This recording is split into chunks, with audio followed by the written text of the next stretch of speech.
Hello students, welcome to EPG Pathshala. I am Monica Saini from Department of Anthropology, University of Delhi. Today I am going to talk on the module Assessment of Time and Cause of Death under Forensic Anthropology paper. After going through this module, you will be able to develop a scientific view on various forensic cases and relate it with practical incidents. You will also be able to understand and analyze the time of death by using forensic science techniques and various other methods used in forensic anthropology. And you will learn the causes of death along with the manner and mechanism of death. Additionally, this module will let you understand the various techniques which are in use to estimate the time of death. Students, first let me tell you one early finding that led a plinth to the modern forensic science. Dead men do tell tales, a phrase. It is a translation of forensic science emerged in 1889 in a noteworthy French murder case in which a 4-month-old exhumed skeleton unfurled enough of secrets to trace the victims and the murderers. Briefly, the story goes like this. In November 1889, French police received 2 cases, one after other. One of Goofy, a French bailiff, being missing, and 3 days later, another of a corpse found near riverside at Lyons. Upon autopsying the body by Dr. Paul Bernard, it was confirmed that the 2 cases were not related.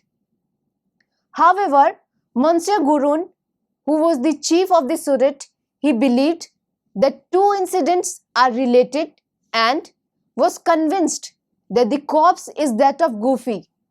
After 4 months, he sent a petition to court to reopen the case and he got permission to exhume the body and then sent a request to Dr.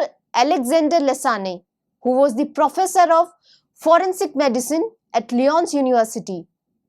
Dr. A. Lassagne, he was a renowned criminologist who used to solve very difficult cases. After cautiously inspecting the skeleton and the other remaining part of the body, like hair, he confirmed it was Goofy. The biggest challenge in this case was to reveal 3 accurate information. The first information was to identify the cadaver. Second was to estimate the time of death, and the third accurate information which they wanted to reveal was to explain the cause of death. Dr. A. Lassagne, he was skillfully able to deduce all the 3 information in the era when there were no big techniques like PCR, that is polymerase chain reaction. Challenge is put forth to the experts of forensic when a badly decomposed, exhumed or disintegrated cadaver is to be examined. For example, a worst case scenario is when a disintegrated skeleton is brought for examination to the morgue. The examination commences by examining whether the skeleton is of human or any other origin. If the remains are of a human origin, the next step is to determine the age at death, sex, and stature of the descendant, which is the prime job of a forensic anthropologist. Following step is to know the cause of death. Finally, it's a job of a forensic anthropologist to prepare a report to be presented in the court. The one of the important tasks in forensic is to know the cause and time of death. First, we will talk about the time and causes of death. The most critical scenario in forensic science since the time immortal has been the assessment of the time and the causes of death.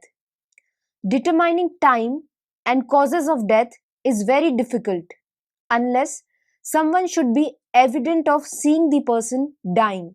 Documentation from ancient times shows the early traces of the science of exploring event of death. The role of a forensic anthropologist in a death investigation is crucial to the field of forensic science as a whole. A trained forensic anthropologist vigilantly examines the site of death of an individual for seeking evidences in the surrounding. He understands the forms and variations of various skeletal properties and apply their knowledge to their work in order to obtain reasonable conclusions. This involves a detailed analysis of skeletal trauma, form of trauma, and distinguish among the cause or sources of injury. For example, injuries caused by sharp or blunt objects, bullets or explosives or other instrument. Their main focus is to process crime scenes, examines and process remains, develop a biological profile, compile appropriate documentation, and testify in the provincial and federal courts. The knowledge of forensic anthropologists of the human body contributes to the outcome of a death investigation by providing law enforcement with expert answers and conclusions, which ultimately aids in the outcome of any given case. Now, you will be knowing how to estimate taphonomy, that is, time of death.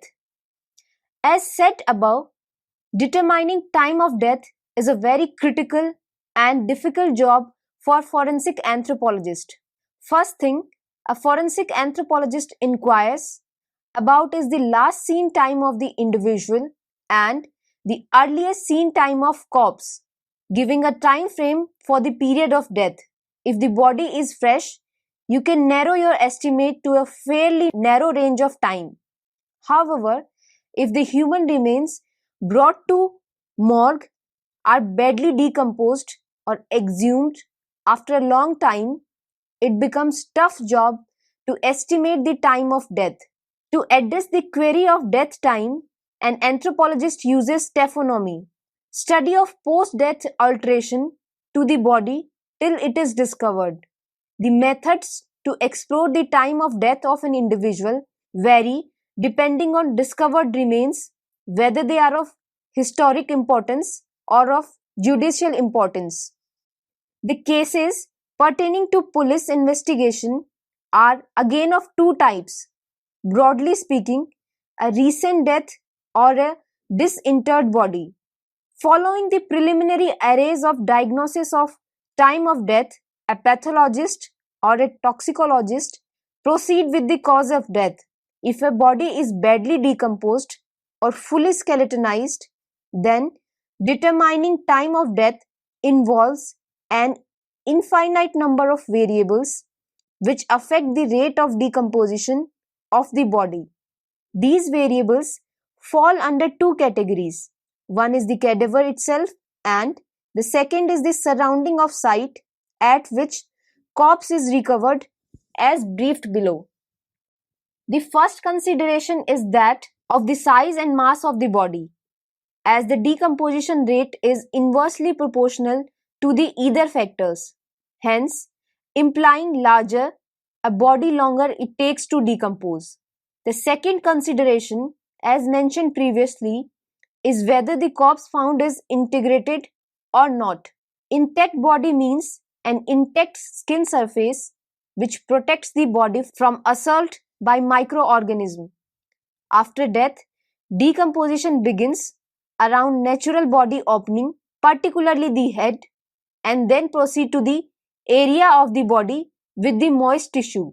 The third consideration is most critical and delicate, that is, handling of corpse post recovery. For example, after discovering a dead body, if the body is kept nude on the ground, it will decompose faster than the wrapped body. A body kept in the coffin, then buried, will decompose slower as compared to a body directly buried under soil. Soil, being home to many microbes that scavenge on body, hasten the decomposition many times. Human body is composed of variety of tissues, so it varies the rate of decomposition of the different tissues. Now you will be able to know what are the different methods of estimation of time of the death. The first way is rigor mortis. Rigor mortis is one of the recognizable sign of the death which is caused by the chemical changes in the muscle. It involves the stiffening of voluntary and involuntary muscles, usually start in the small muscle and stiffens the major group muscle in 4 to 8 hours. The entire body and trunk will stiffen in 8 to 12 hours. Rigor generally endures for 24 to 48 hours and then the body again becomes flaccid. Rigor is affected by several things like external and internal heat, age, muscle development, and victim's activity prior to the death. The commencement of rigor is enhanced by hot environment and increased body temperature. The onset of rigor is faster in young and old, but it is slower in heavily muscled individual. The following table is showing you the estimation of time of death based on rigor mortis. For example, if the body is warm and no signs of rigor is seen, then the estimation of the time of death places the incident in the range of 0 to 5 hours.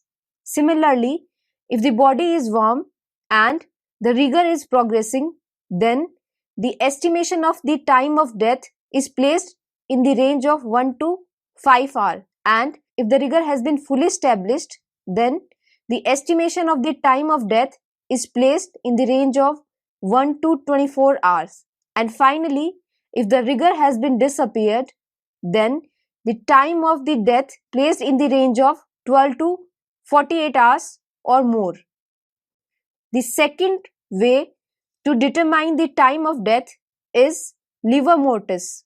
Livor mortis is the gravity which is produced by settling of blood to dependent portion of body, which appears in pressure-free skin surfaces and it produces a color like a bruise. The skin remains white and blenched where there is pressure on the body either from contact with the ground or some other objects or due to cloth tightening. Blenching gives useful information about position of body at the time of death. The third way is algor mortis. Algor mortis is the loss of body heat which begins immediately after the death due to fall in body temperature to that of the surrounding environment. Cooling of the body occurs due to convection, radiation, conduction, and evaporation. The loss of body heat is highly variable as it depends upon body temperature at death, sex of the body, the type of the clothing on the body, percentage of skin exposure, and environmental conditions like temperature, moisture, wind, time of day, and the surface on which the body is lying. Next, you will be studying the microenvironment which is surrounding of a corpse. There are various microenvironment variables that affect the rate of decomposition of a body. These microenvironments include weather, temperature, humidity, light, burial place and soil, and organism. First, we will talk about the weather, temperature, and humidity. The three terms are actually interrelated, and all the three play a very crucial role in the rate of decomposition. For instance, a corpse found in a region where weather is generally cold, it will take the body long time to decompose in relation to the body recovered in temperate region. High humidity and ambient temperature is suitable condition for most of microbes that cause decomposition of body to grow and act rapidly. The second microenvironment is light. Light on its own has a dual role in decomposition. Firstly, it can cause photocatalytic decomposition, or it can act as a source for growing microbes.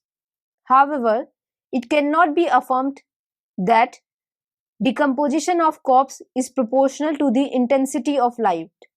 Broadly, it can be understood that the direct sunlight rushes decomposition, while area under shade slows down the rate of decomposition.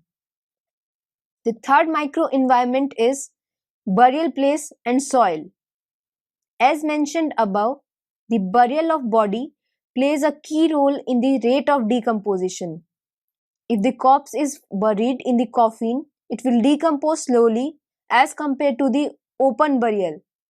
Further, in case of open burial, the rate of decomposition also varies depending upon the other factor of soil, for example, acidity, moisture, and pH.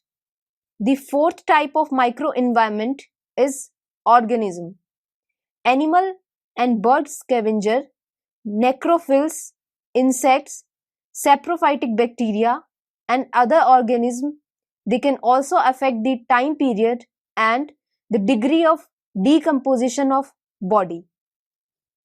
The following graph is showing you the effect of burial of mammalian tissue on soil pH. In the graph, the dashed line and the square is representing alkaline soil at pH 7.8, and the unbroken line and circle representing the acidic soil where the pH is 4.6. The presenting graph is showing you the rate of soft mammalian tissue mass which is lost buried in two soils in contrasting pH.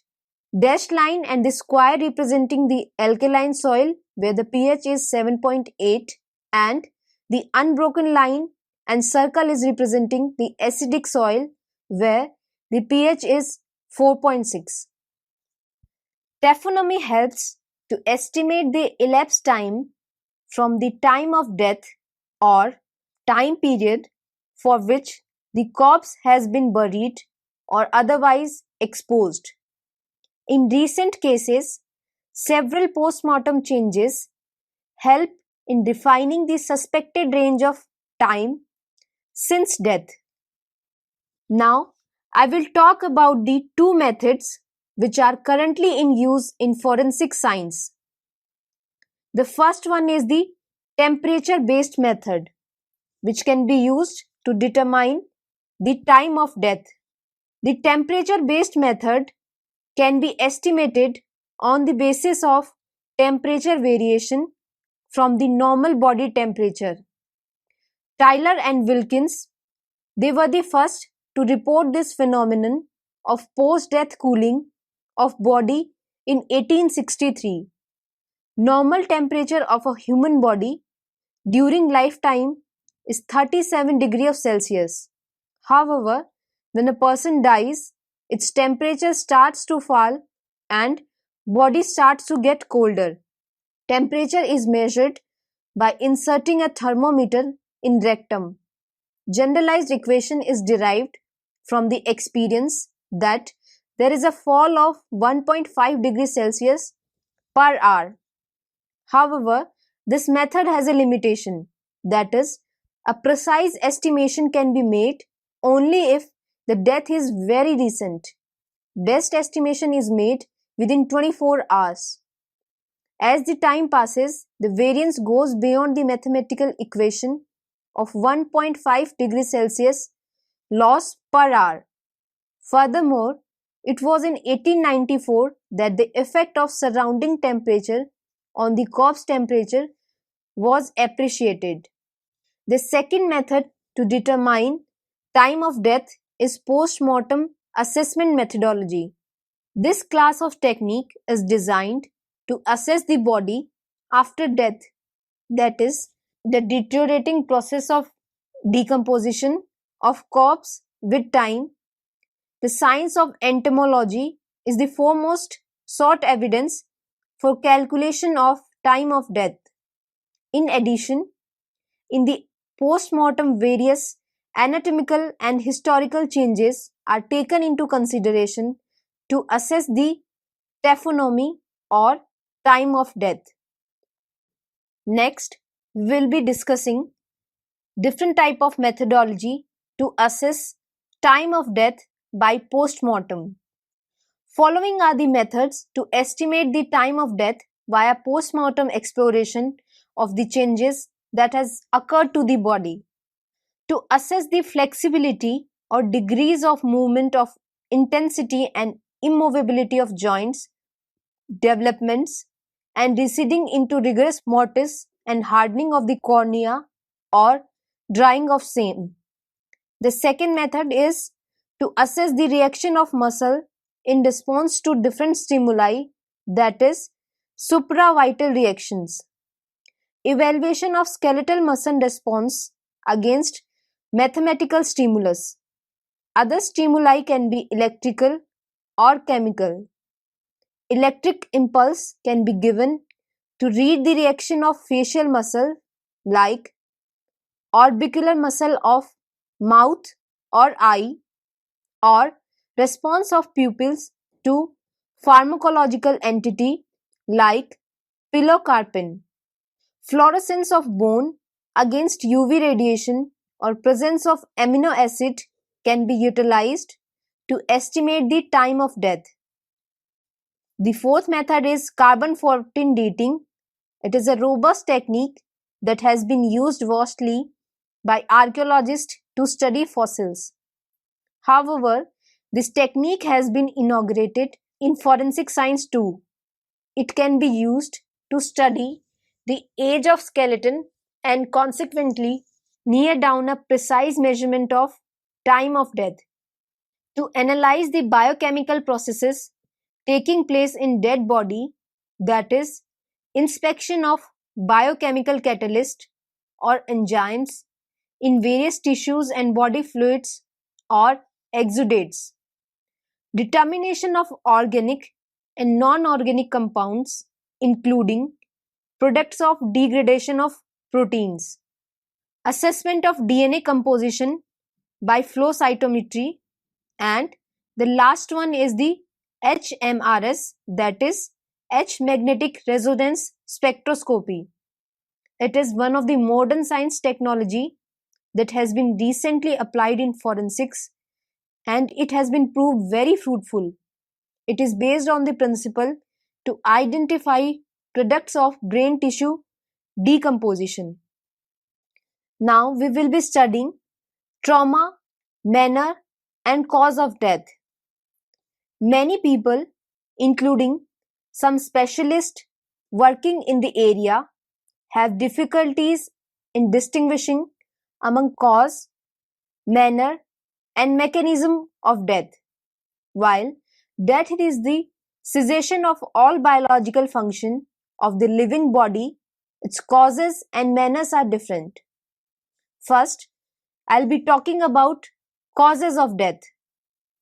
Any effect which can be a disease or injury that endangers pathophysiological alteration in the normal being to cause death.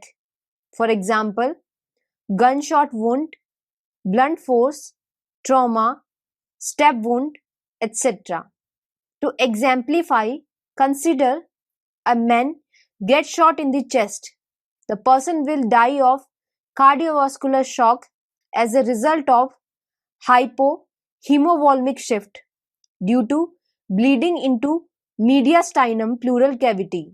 A series of physiological changes that follow each other or act simultaneously to terminate into death is put under the heading of cause of death. Casual agent of death can be anything like a toxin, an overdose, drowning, accident, gunshot, or a disease. Either any of the cases Death can be caused immediately or effects can be prolonged to culminate into death of an individual. On-spot or immediate death can be caused by a disease or any sort of mishap an individual is insulted with. For example, accident, toxin, or gunshot wound. Second, I'll be talking about mechanism of death, the process of pathological deviations that led to physiochemical alterations in the body that terminate into lethal effects are categorized under mechanism of death. The termination point of mechanism responsible for death is generally cardiovascular in nature, and commencement can be due to any xenobiotic, generally cardiac arrhythmia, intravascular coagulation, hepatic failure, septicemia, chronic or acute local inflammation, tissue ischemia, and anoxic encephalopathy. Next, I'll be talking about the manner of death, the underlying cause that initiates a series of physiological responses that terminate fatally falls under the subheading manner of death. Manner of death can be natural, accidental, homicide, or suicide. All diseases that take place life of an individual are categorized under natural reason of death. Another example of a person riding a bike gets hit by a heavy vehicle from behind and dies immediately can be put under accidental or homicidal category, and it depends on the intention of the heavy vehicle driver. If the driver was lost control of car or even can be fault of biker too, that makes it accidental. However, if it is case of taking revenge or else the death can be categorized into homicidal. A person taking overdose of any drug that leads to death or self-inflicted gunshot is put in suicidal category. The classic example is one of the gunshot injury, which could be classified as four manners of death, such as homicide, when someone shot the victim, suicide, accident, when the shot was self-inflicted unintentionally, and undetermined, when there are no witness to the event, and the autopsy failed to clarify the manner of death. Trauma is the injuries that occurred during the life that could be attributed to the individual cause of death. It can also occur after death, such as with dismemberment of a corpse.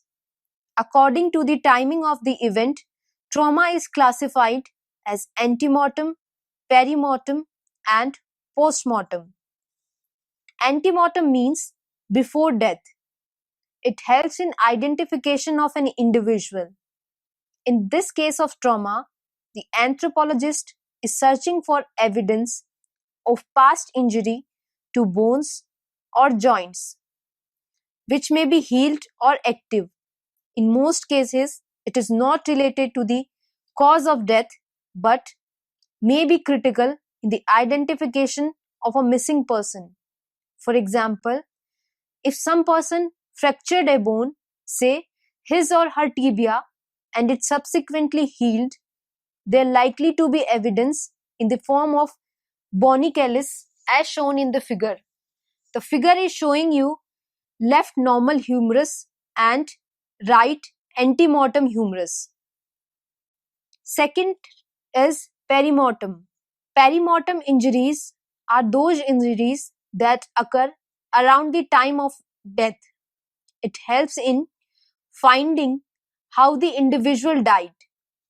As bone retains its organic component, for some time after death, it is extremely difficult to differentiate between damage inflicted to a living bone or to bone shortly after death. Scanning electron microscopy is used that can be detected microscopically is often a localized periosteal reaction. Forensic anthropologists are generally concerned with three types of perimortem trauma, that is, sharp force trauma, which is done by bone cut. Second is blunt force trauma, which includes broken bone. And the third one is sharp force and projectile, which is made by gunshot and fragmentation injuries. The comprehensive study includes analyzing trauma or skeleton trauma and to differentiate casual agent of injuries. For example, whether caused by bullets, sharp or blunt objects, or other instrument.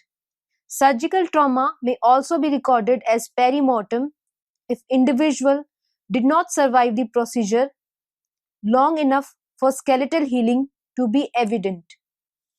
The sharp force trauma can be defined as an injury to skin and underlying tissues by a pointed or slim object over a very small area of body. For instance, a wound caused by knife or chisel. The effect of sharp force trauma complication depend on the site of injury and force of stab or slash or cut. They can badly injure intestinal wall or can cause trauma to the bone. Whereas sharp force and projectiles, which include gunshot wounds are special type of blunt force trauma involving the impact of a projectile. The type of injury can be vary based on the caliber, type of projectile, distance, and angle of impact. Distinguishing between the entrance wounds and exit wounds, especially on cranium, is accomplished by observation of the internal and external beveling. Next is strangulation. It is murdering by pressing against neck either by the use of hands, any form of cloth or wire. Strangulation is determined by inferring the pressure against the hyoid bone and thyroid cartilage. Further, determination is also done on the basis of blood infiltration to soft tissues, laceration of intimae of jugular vein and carotid artery, and of course externally the ligature marks on the skin. In addition to these traumas, other form of trauma that could cause death are thermal, chemical, electrocution, high pressure chemical trauma by explosion, anoxia, and toxic. For forensic anthropologists, the vital piece of injury is the pattern of injury that gives him direct information to the causal agent of the injury. The last one is the post-mortem, which means after death, and it includes the observation of changes that occur to the body during this time period, which are critical in the determination of time since death. In general, post-mortem changes are not associated with death and the result of natural taphonomic process. It involves two very important terms, that is post-mortem dismemberment and disarticulation. There is a very fine difference between the two. While dismemberment is the process of cutting bones into pieces at any location, for example, cutting in the middle of femur, and disarticulation is removal of body parts at the natural joint. For dismemberment, either bone hands or saw can be used. Knife is used for disarticulation. Students, now let us summarize the module. Forensic anthropology deals with the investigating and solving cases related to crime or mass murders or natural disaster affecting humankind. investigating such thing is almost impossible without the aid of a forensic anthropologist. They help in identifying victim and the criminal by using their scientific knowledge and research experiences. They not only identify the cause of death but also tells the time when the murder or crime took place by using various techniques like odontology, skull study, skeleton study, examining tissues, DNA, that is deoxyribose nucleic acid, and various proteins of the body. Thank you.